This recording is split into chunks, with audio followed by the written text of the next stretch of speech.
乡亲大家平安，今仔日是新历的3月11，旧历的2月18，礼拜三。中国武汉飞台湾第2班的专机总算伫个昨来启动，华航甲中国的东方航空拢飞一班，总共载回361个调离武汉的台湾人。为专机降落台湾，到落无人机做完检疫，敢若用2点半钟。指挥官陈时中嘛到场监督。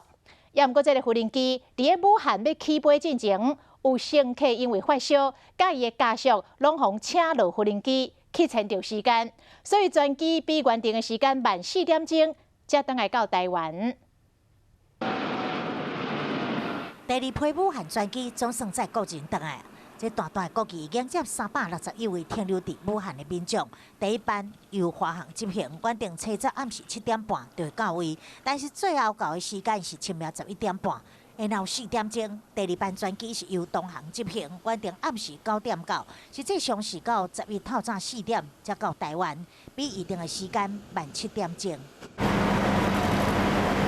落飞机的检疫工作就伫机坪内，每一位旅客详细量体温消毒。乘客内面有囡仔有婴儿，有新的妇人人，年纪上大乘客是91岁。指挥官陈时中嘛穿全套隔离装备，亲自来到现场坐镇。另外一名指挥官卫福部处长施瑞元，甲司长赵宗良嘛全程监督。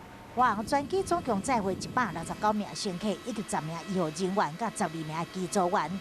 东航嘛有192名的乘客，甲3名医护人员随行，佮加上10台救护车、22台游览车，伫机坪内待命，就用2点半钟就完成落机检疫。现在有一个人不知道为什么，他现在出来要下飞机。根据乘客提供画面，有登机完成的乘客因为发烧被请落飞机，也有无配合检测以及无到机场报到的人，拢无坐到专机。沟通上很困难，说没有办法跟大家，就是我确实知道说他们为什么不报到，那为什么拒绝检疫？就从这案子，我们在担心的问题是什么？我们替这位女先生担忧了，因为很担忧说她是不是会被送到医院去了。第2月初3头一批武汉专机登来台湾了后，经过37天，第2批武汉专机嘛总算启动，予361个人登来。虽然怪经过14天的隔离检疫期，但是当登来厝，这才是上重要的。